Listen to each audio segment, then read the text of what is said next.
It is time for one of my favorite childhood games growing up, Paper Mario 2.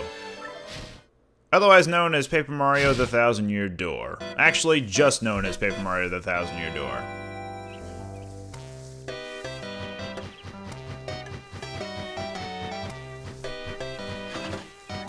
So I grew up with this game on GameCube, but I never played the N64 one until it was released on the Virtual Console for the Wii.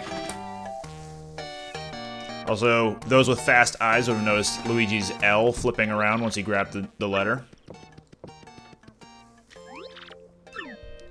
So just a fair warning, there is a lot of text in this game. For the most part, I'm going to be just leaving it on screen for a brief second, if at all possible, excluding that first line of the letter.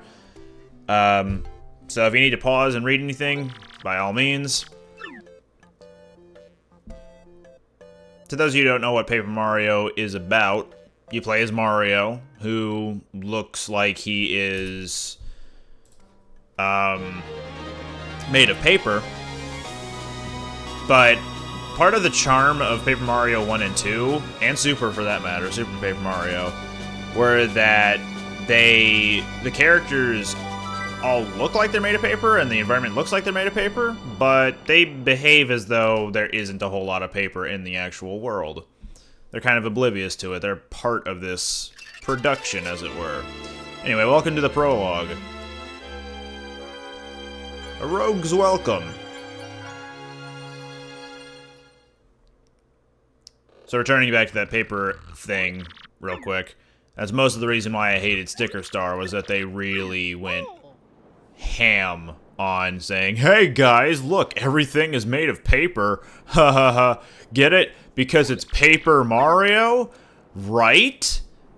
It didn't lend itself many favors. This game has a lot of charm, and part of that charm stems from people just acknowledging that they live in this world, and whatever happens that may resemble a paper item or paper movement is just natural.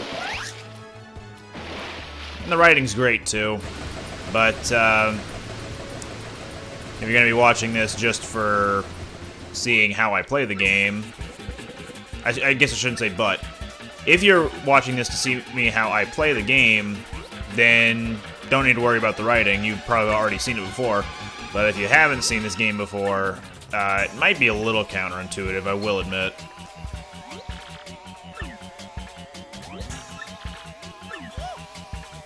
But if you're a speed reader, you can glean some fun things from the dialogue, especially when it expands in size.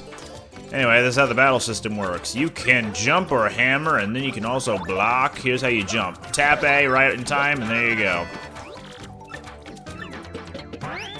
You can block by also pressing A at the right time. You can also use your hammer. Let me just get my other hand ready. Hold left for a bit. When it fills up there, you can just let go of the stick. And here's what happens when you fail an action command. You just do 1 damage.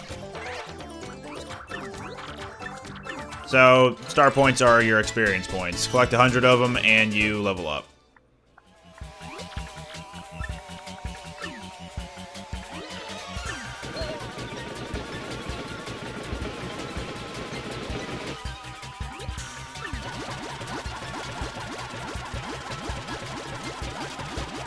So anyway, she made it out alright.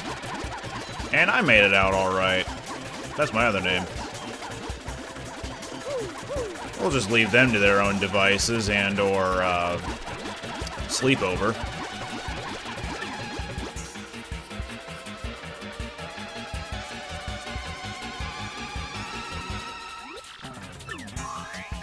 How many Johnsons do we have on this ship?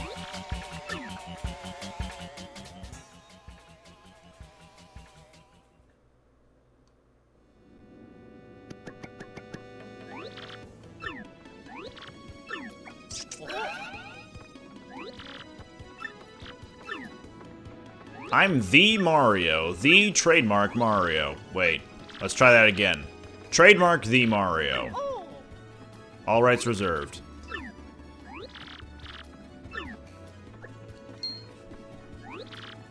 So something we missed by just mashing through the opening bit.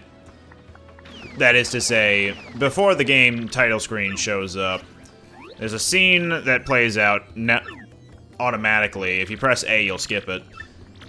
But it shows that Princess Peach came to Rogueport, this little plaza area. She bought something from a shady merchant, and she sent Mario whatever was inside of it, which happened to be a map.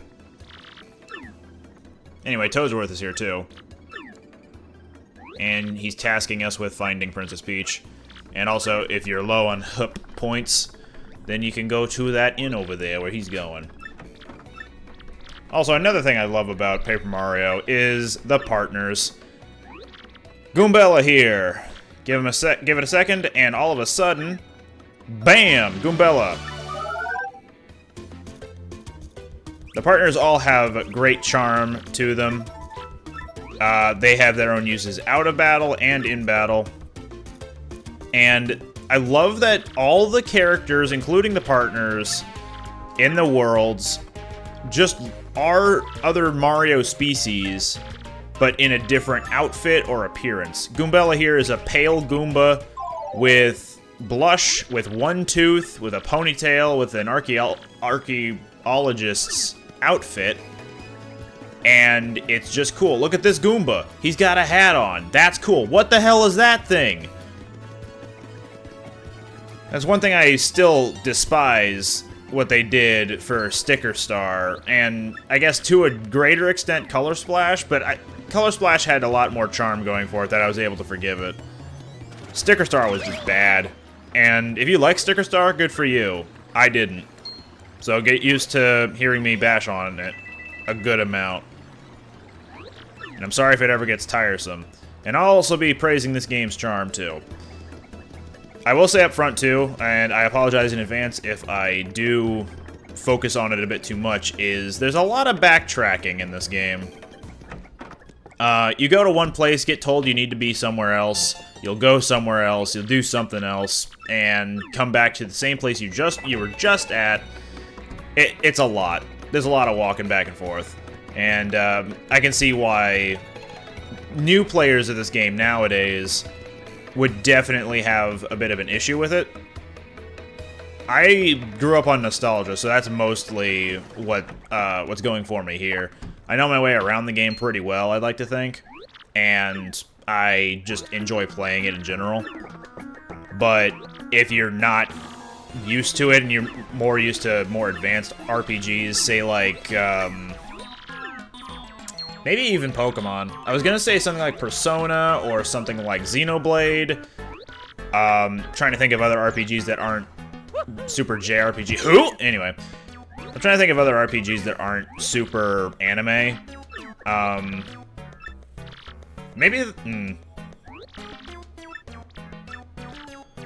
Nope, can't think of one right now. Not turn-based, anyway. Sure, why not Final Fantasy? That's just another anime JRPG, anyway. But turn-based RPGs, anyway. This is as simple as you can get. So if you're used to the advanced stuff, my point being, this is pretty simple. It's not going to be wowing anybody. It's mostly going for a charm thing. An aesthetic, as it were. Like even this kooky music for Professor Frankly. Take note of what's at the top right of his shelving unit. Okay, that'll come into use in Chapter 2. There it goes.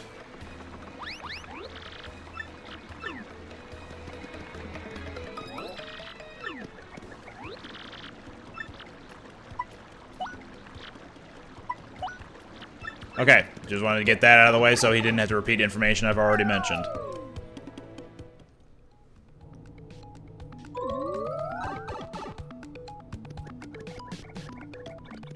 Suddenly, Goombas. Look, 2 regular Goombas, but also a dude with a spiky hat. Also, they're flirting with Goombella.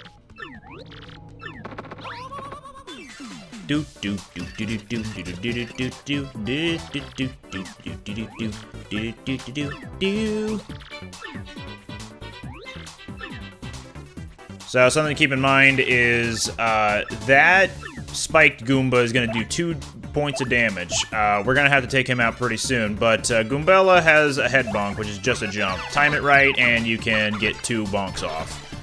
Don't jump on the spiked Goomba, you gotta use your hammer. Also, he does 2 hit points of damage. Don't let him do that. I'm going to try to demonstrate the Super Guard real quick. There we go. If you press B instead of pressing A when an opponent is trying to attack you, you'll do the Super Guard instead, but it's a lot stricter timing, so you'll want to be very careful when using it. So if you know you're not going to take a whole lot of damage from something and you know how to time your defense pretty well, go for a Super Guard. Maybe you'll land it. It'll always counterattack with just 1 hit point of damage, but it also saves you from taking any damage as well.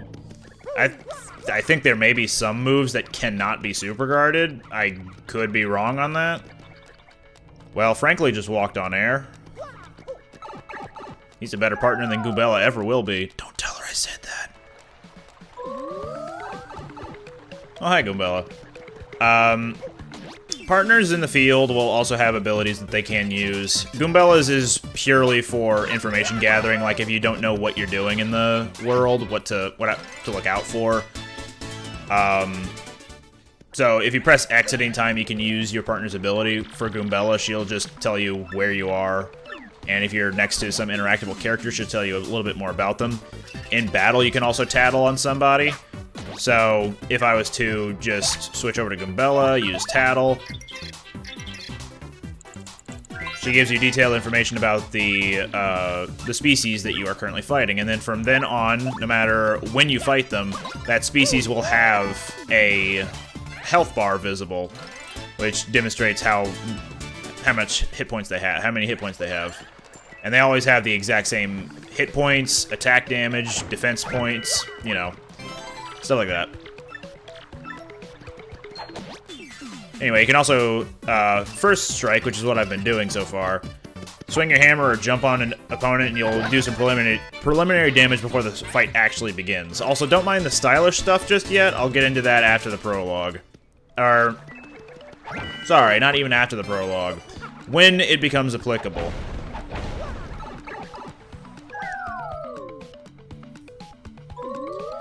So I am going, if you haven't seen the game before, I'm still going to try to explain some things as they come up, but for the most part, I'm going to be playing as though people already know what's going on. I'll still narrate things as they come up, obviously. Anyway, these are Spinias. They only deal 1 attack point of damage, so you can block against them pretty safely.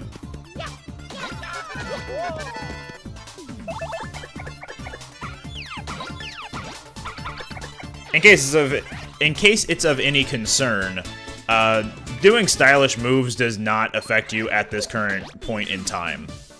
Like, positively or negatively. It's just not a feature that can be capitalized on just yet. Even stacking stylishes will not do you any good here. It's always an in-the-moment type thing. I'm just doing it for flair. Anyway, there's a black key right up there on that platform. So I'm gonna grab that before hopping back up these stairs. Whoops. Maybe I won't. Can't believe. Expert Paper Mario, the 1000-year TTYD player, what a geek, the what a geek. Can't even jump down a platform correctly in a platforming RPG game. You know, RPG game, like an ATM machine.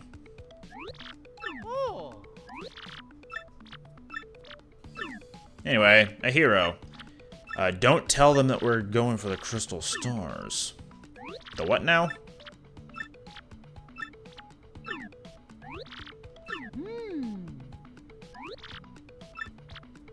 Oh, great legendary hero. Wee fools! These guys are always fun. Time to get cursed.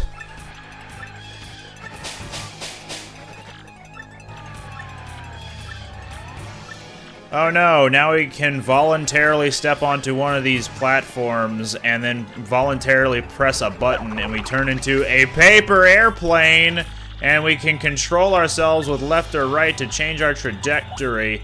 No! This very potentially helpful power-up is a genuine curse and reason to just be terrified of the events that unfold, no pun intended, going forward. Cursed forever, whatever will you do? And he was never able to use that ability in later Paper Mario games, so he wasn't ever, you know, he wasn't cursed forever. Okay, kind of a lackadaisical curse. If a curse can be lackadaisical. I just imagine it's a curse laying around at home, eating chips, playing some video games, maybe Paper Mario T-1000 Year D.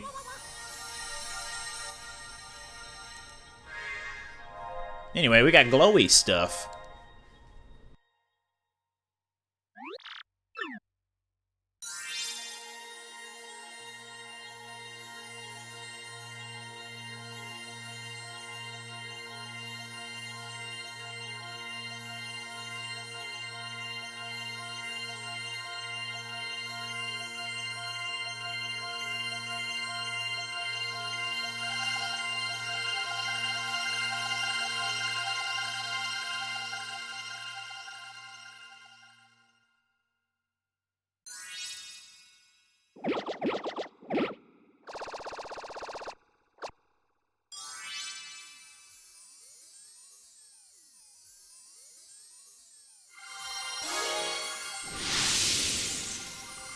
Yeah!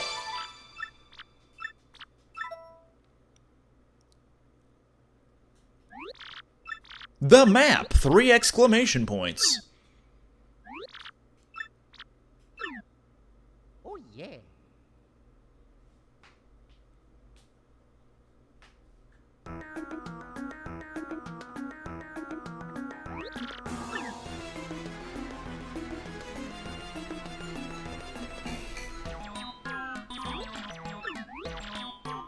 No, not at all. I'm good. No thanks. Wow, astounding!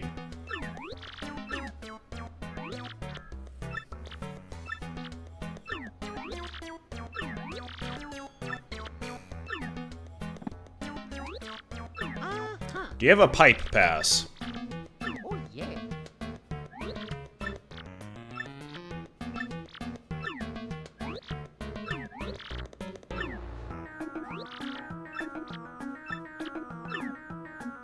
That end is Princess Peach. Oh dear, don't talk about her end. Also, let's point out, Professor Frankly is an old Goomba with little square teeth and bottle, what is it? Bottle cap sunglasses? Bottle something? Bottle something glasses. I'm good. And I'm good. But he's another unique Goomba, and that's cool. Anyway, we're gonna equip the Power Smash by hitting right on the D-pad. And hey, here's an optional dude. He's gonna say you need 10 coins, but you can also totally battle him.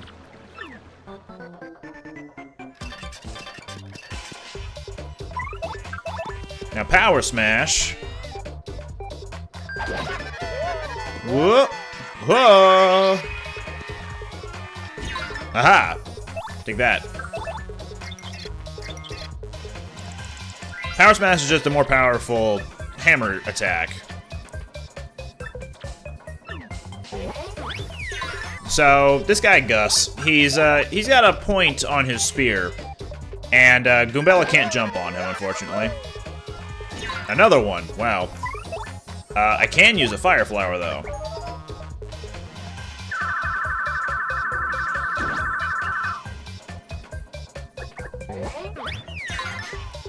Alright, we're getting a little bit low on flower points, so let's use Sweet Treat. This is our special move, and I'll say it when it's actually visible.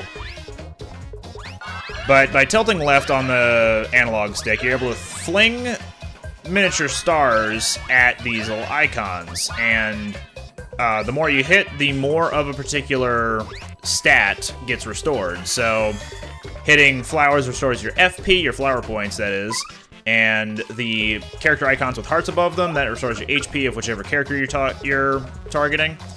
But the poison mushrooms will just... there we go. Poison mushrooms will just make you lose out on a bit of action time. So don't pick those up, in other words. But yeah, here's where the stylish points come into use. The more stylish moves you do, the more your SP fills up. Each type of attack has its own set of stylish commands, and it's all about pressing A at certain times during attacks. Dang video game heroes. Anyway, we can access this part of the area, or this part of Rogueport now, but we don't need to be here. Just something to keep in mind. Yeah, so let's just head down here.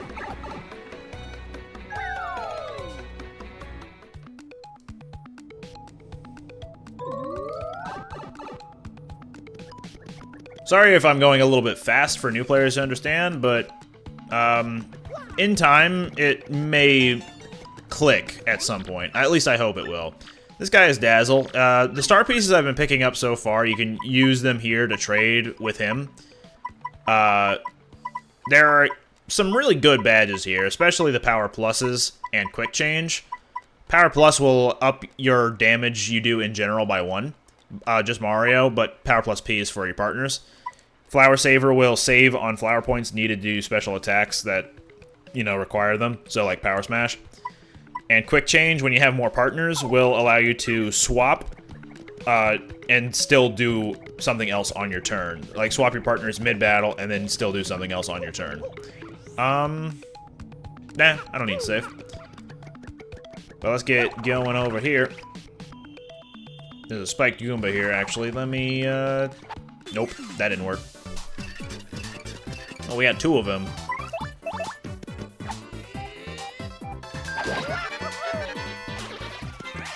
Now this is an opportunity to get some information on him. The stylish command is right after you activate the Tattle. Let's see if I can... Nope. Can't superguard that. Or at least, if I can, I didn't. I'm pretty sure you can superguard it, I'm just not great at the timing because it's a little bit awkward. Anyway. Got an FP out of that. One more time.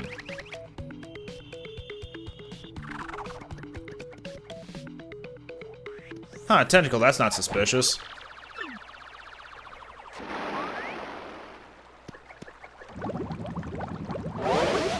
I think we've invoked the Wrath of the Kraken.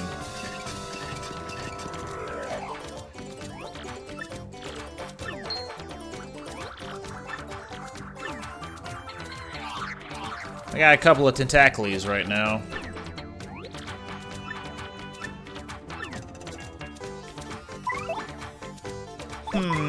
How about our Tentacle? And how about another our Tentacle? I believe that one has 3 HP and the other one has 4. I could be wrong. Anyway, Mario's in danger now. He gets into danger mode whenever he's below 5 hit points.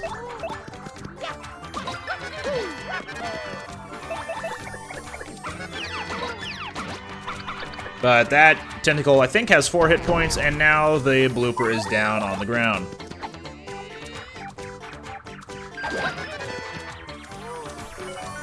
Hey, bingo! Whenever you line up a bingo, your audience will fill up, and that'll net you some more stylish points, or more star power, rather, whenever you do stylish moves. And additionally, you'll get a bonus for whatever symbol was matched up. So with the stars, it fills up the star power, which unfortunately was already full. But if we were to get 3 mushrooms lined up at the top right there, we'd be able to get our health replenished. Unfortunately, that wasn't the right one. Didn't time that right. Oh, Shy Guy's going in the back. That's a weird blooper texture. Alright, let's finish this off. Probably should have tattled before I did that. Oh well. That's a lot of star power. Yeah, Blooper's not hard. He only ever does 1 point of damage, and if you can block it, he's not a big deal. But anyway, now that we're still below half health, we can... Or below 5 hit points of damage, hit points of health. Alright, just kind of winded. But never fear, you have your items.